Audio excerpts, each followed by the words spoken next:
Fija tus ojos en Cristo,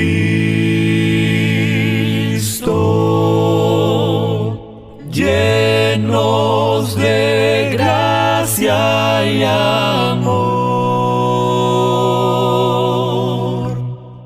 y lo terrenal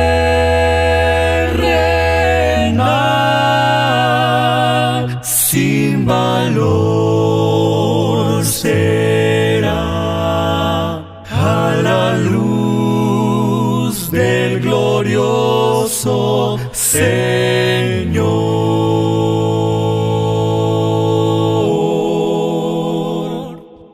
a la luz del glorioso Señor.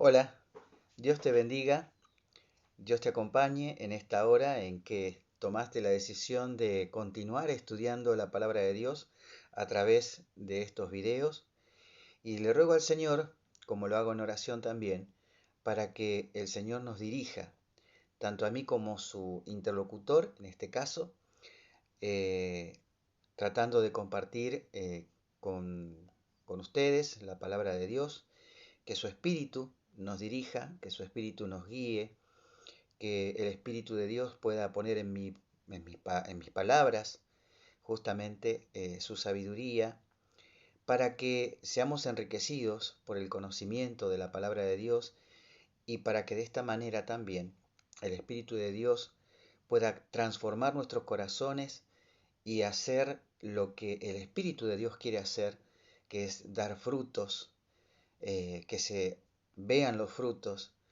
de su amor en cada uno de nosotros, y seamos nuevamente hechos a su imagen y semejanza, como en el principio nuestros padres. Este, como habíamos hablado en el último video, vimos que en los tres poderes que según Apocalipsis 16, Apocalipsis 13, estos tres poderes se unen con un objetivo, que es hacer guerra contra Dios, ¿no es cierto? En el capítulo 16 dice que son espíritus de demonios que hacen señales y van a los reyes de la tierra, es decir, estos tres poderes, el dragón, la bestia y el falso profeta, son los tres poderes que van a los reyes de la tierra, es decir, al mundo entero. Por eso es el conflicto final, es un conflicto que abarca el mundo. Por eso también dice Apocalipsis 17, Babilonia, la ramera, está sentada sobre naciones, muchedumbres, pueblos y lenguas, es decir, abarca el mundo entero. ¿Sí? Esta mujer abarca el mundo entero, y estamos eh, descifrando, descorriendo el velo, a propósito de Apocalipsis, que eso significa revelar. Estamos descorriendo el velo de lo que son estas dos mujeres que estarán moliendo en un molino, que son estos dos que estarán en el campo. ¿Y cuál es la situación de la clave a Jesús? Ya aclaramos parte de eso cuando dijimos, ¿no es cierto?, que eh, hablamos acerca de las ropas, de cuidar las vestiduras, porque cuando el Señor viene, ¿no? El Señor viene, anuncia la hora del juicio, y el Señor está obrando este juicio en este momento, y nuestro nombre está siendo tenido en cuenta. Claro, para muchos evangélicos, protestantes en el mundo, para muchos el juicio es en el momento que uno muere. Y entonces ahí se decide si uno va al cielo, si uno va al infierno. Pero es clara la palabra de Dios que dice que hay una hora de juicio. Hay una hora en que comienza el juicio de Dios. Entonces, eso también lo vamos a ver. Es interesante. Pero la palabra de Dios claramente lo dice, que en el capítulo 14 dice, temed a Dios y da la gloria, porque la hora de su juicio ha llegado. Y vimos también que en el libro de Daniel, en el momento en que la roca golpea la estatua, es el juicio. También vimos en Daniel 7 que cuando el cuerno pequeño está en esta actividad y, digamos, y hace guerra contra los santos y los vence, también ahí se nos habla de que el juez se sentó y el juicio fue dado o fue dado a favor de los santos. Es decir, estamos viendo, estamos descorriendo el velo de qué son estas dos mujeres y vemos, como dije recién, que son estos tres poderes. El dragón, que según Apocalipsis 12:9 es Satanás, pero Satanás utiliza el poder político o a través de los hombres también, ¿no? Así como existen los hombres de Dios, también hay hombres que son guiados por Satanás y por sus ángeles para hacer su voluntad, ¿no es cierto? Entonces, el poder político, el dragón, la bestia, que es esta unión de Estado e iglesia, la bestia, y el falso profeta, que hemos descubierto que el falso profeta es la mujer o la mujer que había huido al desierto, pero que en principio em, era la iglesia que profesaba hacer la voluntad de Dios, buscar la voluntad de Dios, pero que con el correr del tiempo comienza a hablar como dragón. Entonces, y estos tres poderes dice que van a los reyes de todo el mundo para reunirlos a la batalla de aquel gran día del Dios Todopoderoso. Es decir, para reunirlos a la batalla, claro, hay muchos que interpretan esto, e interpretan muchas ilustraciones, muchas imágenes de Apocalipsis como cosas literales. Hablan de Babilonia como en una Babilonia literal, de una ciudad literal. Jerusalén como en una Jerusalén literal, que se va a construir un tercer templo. Y hablan de esta batalla del día la gran batalla, dice, del día del Dios Todopoderoso, como una tercera guerra mundial. Y lo que hemos visto, que en Apocalipsis 13, el último gran conflicto no es una guerra nuclear o una guerra entre naciones, sino que la guerra es contra Dios. ¿Y cómo librar la guerra contra un Dios que no está físicamente en este mundo? Jesús, cuando Pablo lo perseguía, que en ese momento era Saulo, Jesús le dijo, Saulo, Saulo, ¿por qué me persigues? Y Jesús no estaba, pero Pablo no estaba persiguiendo a Jesús físicamente, porque Jesús había ascendido al cielo a la presencia del Padre. Y desde el cielo había enviado, según su promesa, el Espíritu Santo, para capacitar a sus hijos para predicar el Evangelio. Y no estaba presente físicamente, pero sí estaba presente en el cuerpo de la iglesia. Perseguía a la iglesia, por lo tanto dice, ¿por qué me persigues? ¿No es cierto? Entonces, este es el último gran conflicto, no es un conflicto bélico, no es un conflicto militar, es un conflicto espiritual. El último gran conflicto es un conflicto de adoración. Por eso Apocalipsis 13 dice, y manda a todos los moradores de la tierra que adoren a la primera bestia, que reciban la marca de la bestia, que reciban el nombre de la bestia. Pero también dijimos, y eso todavía no lo hemos analizado, Apocalipsis 12:17 dice que el resto de la descendencia de la mujer se identifica. ¿De qué manera? Porque guardan los mandamientos de Dios y tienen el testimonio de Jesús. ¿Y qué son los testimonios? El testimonio o los testimonios son las cartas o los profetas. De acuerdo a Isaías 8:20, dice lo siguiente, a la ley y al testimonio, si no dijeren conforme a esto es porque aún no les ha amanecido.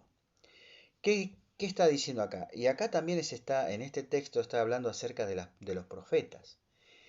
Y la ley tiene que ver con la ley de Moisés, con los libros del Pentateuco.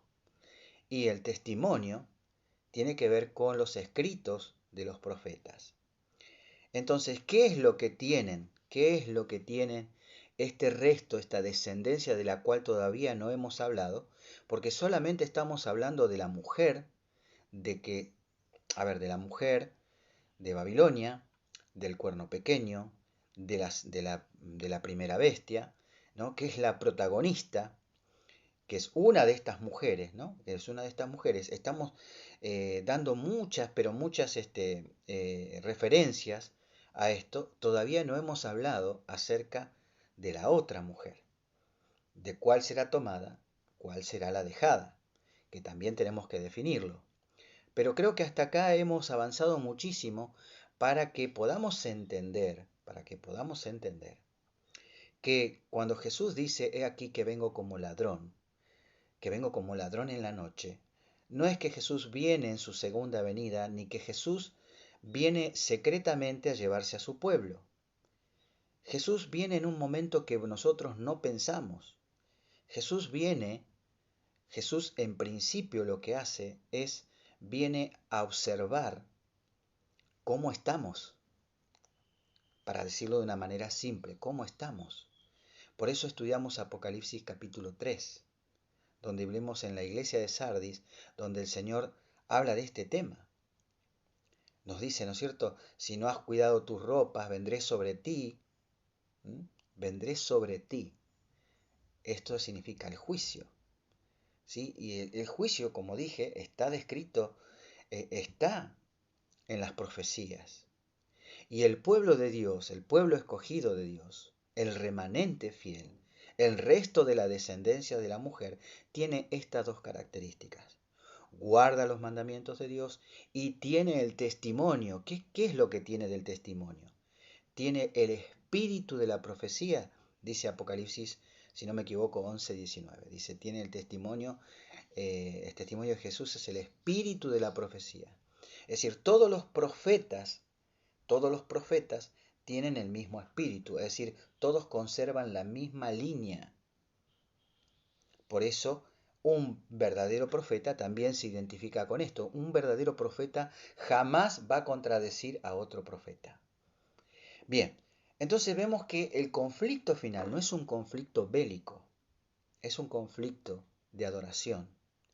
Pero así como Babilonia o la bestia, el falso profeta, el dragón, están reuniendo a las naciones para hacer guerra, para la gran batalla contra Dios, contra el Dios Todopoderoso, a quien no van a atacar en forma literal, sino que lo van a hacer, digamos, porque en realidad la guerra es contra el resto de la descendencia de ella.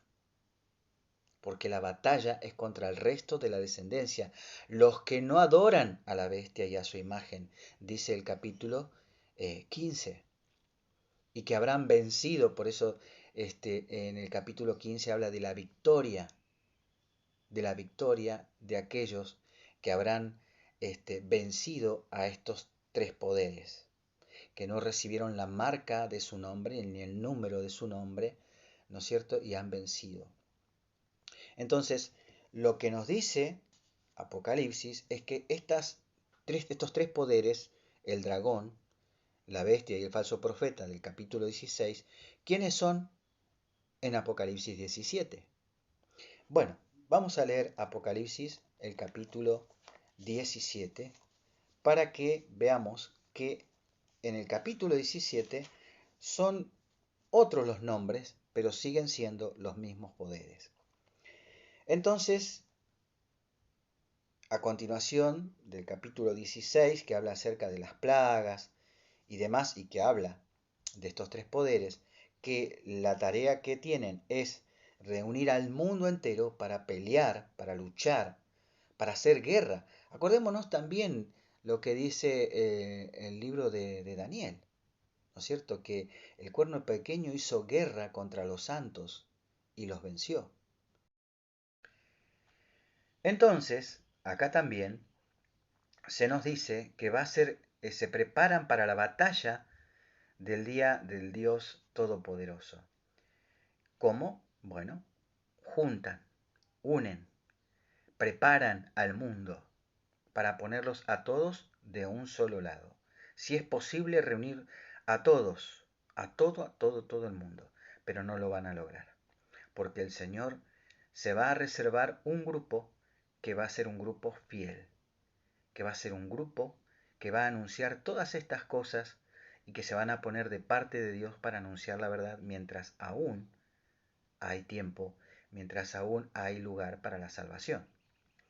Entonces, en Apocalipsis 17, como dijimos, dice, vino entonces uno de los 7 ángeles que tenían las 7 copas, y habló conmigo diciéndome, ven acá y te mostraré la sentencia contra la gran ramera, la que está sentada sobre muchas aguas.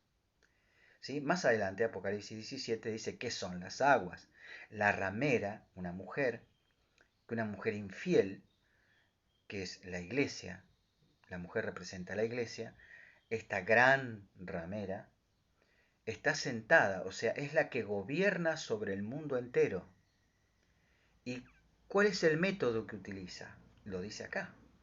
Lo dice en Apocalipsis cuál es el método que utiliza. Lo hemos estado viendo. Y el método que utiliza lo dice acá. Dice, con la cual, dice, han fornicado los reyes de la tierra. Y los moradores de la tierra se han embriagado con el vino de su fornicación. Es decir, con esta mujer, cuyo marido debería ser el Señor Jesucristo, esta mujer, en lugar de tener relaciones íntimas con su esposo, ella se ha prostituido con los reyes de la tierra, con los políticos, con los políticos del mundo. ¿Y qué es, digamos, con qué? ¿Con qué? Y dice, y los moradores de la tierra se han embriagado con el vino de su fornicación. Es decir, ¿qué es lo que esta mujer le da a las naciones? Le da a los reyes del mundo un vino.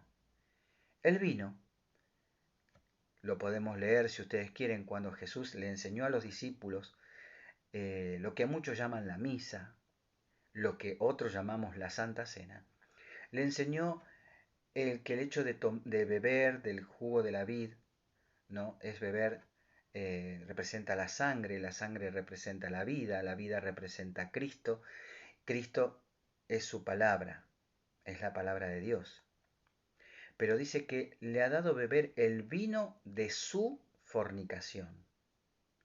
Y más adelante nos dice qué es esa fornicación. Apocalipsis nos aclara qué es fornicar. Entonces dice que dio a beber al mundo, a todos los moradores de la tierra.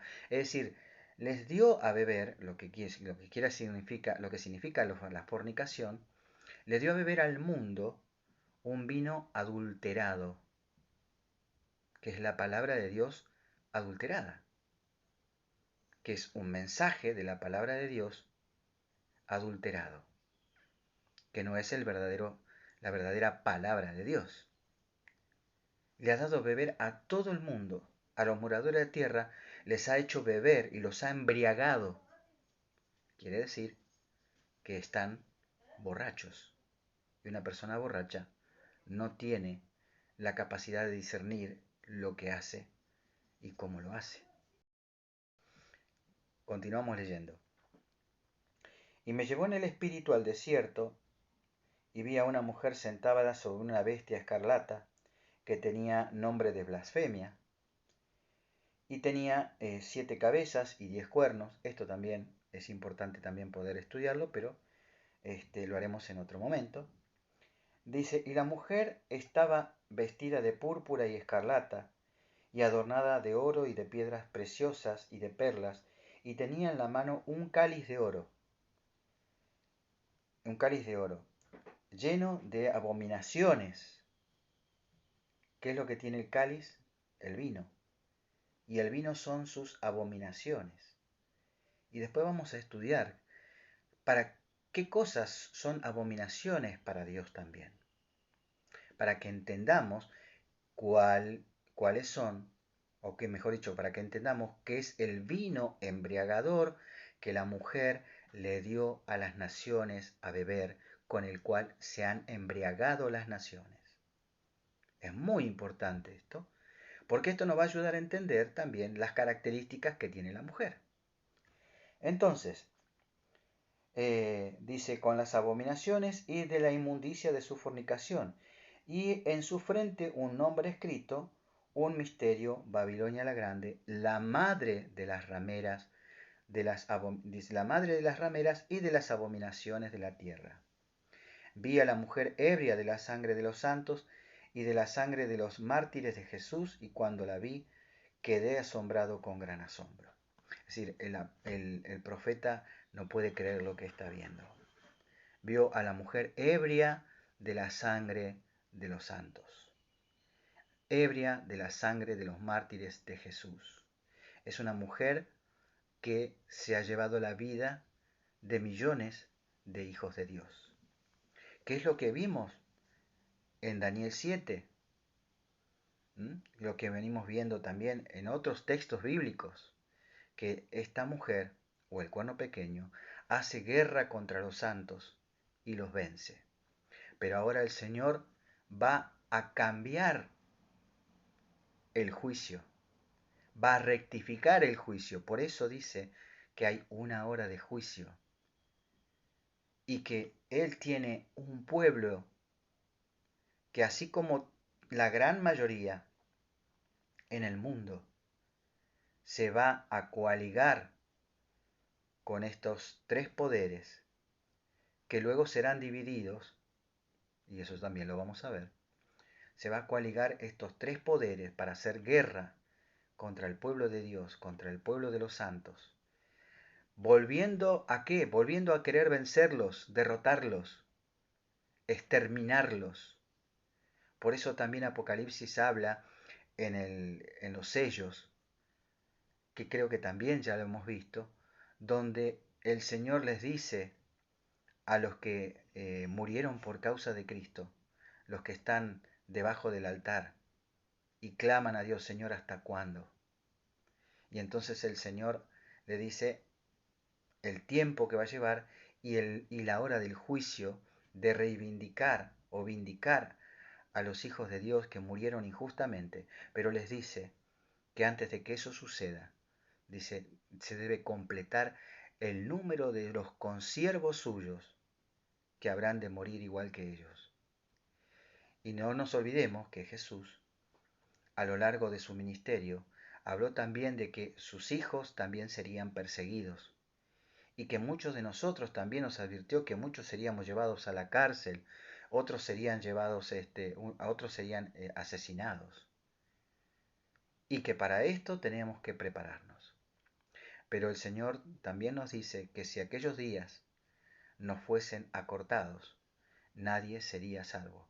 Y por amor a los escogidos, el Señor va a abreviar esos días para entonces venir a buscarnos en gloria y majestad. Pero antes de poder hacerlo, el Señor tiene que preparar un pueblo. El Señor tiene que tener un pueblo que pueda soportar y que pueda estar en pie para cuando Él venga. Eso es algo que también vamos a estudiar. Un pueblo que pueda estar en pie para recibir al Señor. ¿Por qué? Porque Apocalipsis dice que cuando el Señor venga, los impíos correrán y le pedirán a las montañas y a las cuevas, caed sobre nosotros y escondernos de aquel que viene en las nubes de los cielos. Pero también va a haber otro grupo, como dice Pablo en Tesalonicenses, ¿no? Y los que hayamos quedado vivos, ¿no? Seremos arrebatados juntamente con aquellos que resucitaron para recibir a nuestro Señor en el aire. Entonces, yo quiero hacerte también esta invitación. Yo quisiera que al estudiar la palabra de Dios y al analizar todo esto, pudieses tomar la decisión de formar parte de aquellos que aguardamos al Señor y que aguardaremos al Señor, si así Él lo quiere, de pie, alzando nuestros ojos al cielo para verlo en su gloria, poder estar preparado para recibirlo, por poder estar preparado para recibirlo, cuando Él venga en gloria y majestad. Quiera Dios que tomes la decisión de formar parte de ese pueblo fiel, de ese remanente que se va a mantener firme, que se va a mantener fiel a Dios en medio de una multitud de millones que estarán haciendo la guerra contra los santos, procurando vencerlos definitivamente, pero que no podrán, porque dice el libro de Daniel que entonces se levantará Miguel. Algo más que también tenemos que estudiar. Miguel se va a levantar para venir a buscar a su pueblo, que es Jesús Miguel. Que Dios te bendiga, que Dios te siga acompañando y nos vemos, si así Dios quiere el Señor, en el próximo video para continuar estudiando la palabra de Dios y para que también veamos quién es el resto de la descendencia de la mujer. Que Dios te bendiga.